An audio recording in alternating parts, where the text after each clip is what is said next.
Hello everyone, ಇದು ಭಾನುವಾರದ vlog ಅಂದರೆ ನೆನೆ ವ್ಲಾಗು. ನಮ್ಮ ಅಪ್ಪ ಅಮ್ಮನ ಮನೆಯಲ್ಲಿ ಸಿಂಪಲ್ಲಾಗಿ ಒಂದು ಸತ್ಯನಾರಾಯಣ ಸ್ವಾಮಿ ಪೂಜೆನ ಇಟ್ಕೊಂಡಿದ್ವಿ. ಅದ್ರ ಜೊತೆಗೆ ನನಗೂ ಕೂಡ ಸೀಮಂತನ ಮಾಡಿದ್ರು. ನನಗಿವಾಗ 7 ಮಂತು, ಹಾಗಾಗಿ ಈ ಟೈಮಲ್ಲಿ ಮಾಡ್ಬೋದಲ್ಲ ಅಂತ ಹೇಳಿ ಮಾಡಿದ್ರು. ನಮ್ಮ ಅಮ್ಮನಿಗೆ ನನ್ನ ಮಗನ ಪ್ರೆಗ್ನೆಂಟಲ್ಲಿ ಇದ್ದಾಗೂ ಕೂಡ ಆಸೆ ಇತ್ತು ನನಗೆ ಸೀಮಂತ ಮಾಡಬೇಕು ಅಂತ ಹೇಳಿ. ಬಟ್ ಆವಾಗ ಅವರಿಗೆ ಬೇರೆ ಥರ ಪ್ಲ್ಯಾನ್ಸ್ ಇತ್ತು. ಆದರೆ ಆ ಟೈಮಲ್ಲಿ ಮಾಡೋದಕ್ಕಾಗಲಿಲ್ಲ, ಅಂದರೆ ಹಸ್ಬೆಂಡ್ ಮನೇಲಿ ಮಾತ್ರ ಮಾಡಬೇಕು ಅಂತ ಹೇಳಿದರು. ಹಾಗಾಗಿ ಮಾಡೋದಕ್ಕಾಗಲಿಲ್ಲ. ಈ ಸತಿ ಹೇಗಿದ್ರು ಅಪ್ಪ ಅಮ್ಮನ ವೆಡ್ಡಿಂಗ್ ಆ್ಯನಿವರ್ಸರಿ ಅಂದರೆ 25 ವರ್ಷದ್ದು ಮದುವೆ ಆಗಿದೆ, ಆ್ಯನಿವರ್ಸರಿ ಇತ್ತು ಅಂತ ಹೇಳ್ಬಿಟ್ಟು ಅವರು ಪೂಜೆನ ಇಟ್ಕೊಂಡಿದ್ರು. ಅದ್ರ ಜೊತೆಗೆ ನನಗೂ ಕೂಡ ಕೂರಿಸಿದ್ರೆ ಚೆನ್ನಾಗಿರುತ್ತಲ್ಲ ಅಂತ ಹೇಳಿ ತುಂಬಾ ಕ್ಲೋಸ್ ರಿಲೇಟಿವ್ಸ್ ಯಾರ್ಯಾರು ಇದ್ದಾರೆ ಅಂದರೆ ಅವ್ರನ್ನೆಲ್ಲ ಕರೆದುಬಿಟ್ಟು ಮನೆಯಲ್ಲೇ ಫಂಕ್ಷನ್ನ ಮಾಡಿದ್ದು. ಬಟ್ ಆದರೆ ಫಂಕ್ಷನು ಚಿಕ್ಕದಾಗಿ ಅಂತ ಅಂದ್ಕೊಂಡಿದ್ದೆ, ಆದರೆ ತುಂಬ ಚೆನ್ನಾಗಾಯಿತು. ಆದರೆ ಡೆಕೋರೇಷನ್ ಇದೊಂದು ಏನಂದರೆ ಹಾಲಿಗೆಲ್ಲ ಹಾಕೋದಕ್ಕಾಗಲಿಲ್ಲ, ಅಂದರೆ ಶಾಮಿಯಾನ ಹಾಕ್ಸಿರೋದ್ರಿಂದ, ಅಂದರೆ ಒಳಗಡೆ ಅಷ್ಟು ಸ್ಪೇಸ್ ಇರಲಿಲ್ಲ. ಹಾಗಾಗಿ ಹೊರಗಡೆ ನಾವು ಕೂರಿಸಿದ್ದು.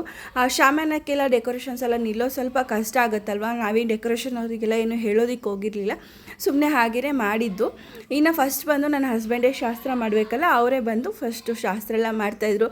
ಅವ್ರಿಗೆ ಅದು ಇದು ಜೋಕ್ಸ್ ಎಲ್ಲ ಮಾಡಿಸ್ಕೊಂಡು ಹಾಗೆ ರೀಲ್ಸ್ ಎಲ್ಲ ಮಾಡ್ತಿ ಒಂಥರ ಚೆನ್ನಾಗಾಯಿತು ಫಂಕ್ಷನು. ಹಾಗೆ ಇದ್ರದ್ದು ಕಂಪ್ಲೀಟ್ ವಿಡಿಯೋನು ಕೂಡ ನಾನು ಯೂಟ್ಯೂಬಲ್ಲಿ ಅಪ್ಲೋಡ್ ಮಾಡ್ತೀನಿ. ನಿಮ್ಗೇನಾದರೂ ಟೈಮ್ ಇದು ಇಂಟ್ರೆಸ್ಟ್ ಇದ್ದರೆ ಒಂದ್ಸತಿ ವಿಸಿಟ್ ಮಾಡಿ. ಹಾಗೆ ಇನ್ನು ಯಾರೆಲ್ಲ ನನ್ನ ಚಾನಲ್ಗೆ ಹರ್ಷಿ ಕನ್ನಡ ವ್ಲಾಗ್ಗೆ ಸಬ್ಸ್ಕ್ರೈಬ್ ಆಗಿಲ್ಲ, ಪ್ಲೀಸ್ ಹೋಗಿ ಸಬ್ಸ್ಕ್ರೈಬ್ ಆಗಿ. ಇನ್ನು ನನ್ನನ್ನು ಕೂರ್ಸೆಲ್ಲ ಆದಮೇಲೆ ಶಾಸ್ತ್ರ ಎಲ್ಲ ಮುಗಿದ್ಮೇಲೆ ನಮ್ಮ ಅಪ್ಪ ಅಮ್ಮಂದು ಶನಿವಾರ ಇದ್ದಿದ್ದು ವೆಡ್ಡಿಂಗ್ ಆ್ಯನಿವರ್ಸರಿ. ಹಾಗೆಯೇ ಅವ್ರಿಗೂ ಕೂಡ ಒಂದೆರಡು ಹಾರನ ತೊಗೊಬಂದುಬಿಟ್ಟು ಹಾಗೆ ಕೇಕೆಲ್ಲ ಕಟ್ ಮಾಡಿಸಿದ್ವಿ. ಆದರೆ ತುಂಬ ಚೆನ್ನಾಗಾಯಿತು, ಎಲ್ಲರೂ ಕೂಡ ಖುಷಿಪಟ್ಟರು. ಅವ್ರಿಗೂ ಕೂಡ ಹಾಗೆಯೇ ಕೇಕೆಲ್ಲ ಕಟ್ ಮಾಡಿಸಿ ಒಂದು ಸೆಲೆಬ್ರೇಷನ್ಸ್ ತುಂಬ ಚೆನ್ನಾಗಾಯಿತು ಅಂತಲೇ ಹೇಳ್ಬೋದು. ಹಾಗೆಯೇ ಇದಾಗಿತ್ತು ಇವತ್ತಿನ ವ್ಲಾಗ್. ನಿಮ್ಗೆ ಏನಾದರೂ ವ್ಲಾಗ್ ಇಷ್ಟ ಆಯಿತು ಅಂದರೆ ಪ್ಲೀಸ್ ಲೈಕ್ ಮಾಡಿ, ಶೇರ್ ಮಾಡಿ, ಕಾಮೆಂಟ್ ಮಾಡಿ. ಹಾಗೆ ಇನ್ನು ಯಾರೆಲ್ಲ ಫಾಲೋ ಮಾಡಿಲ್ಲ ನನ್ನ ಪೇಜಿಗೆ ಅಂದರೆ ಪ್ಲೀಸ್ ಈಗಲೇ ಹೋಗಿ ಫಾಲೋ ಮಾಡಿ. Thank you.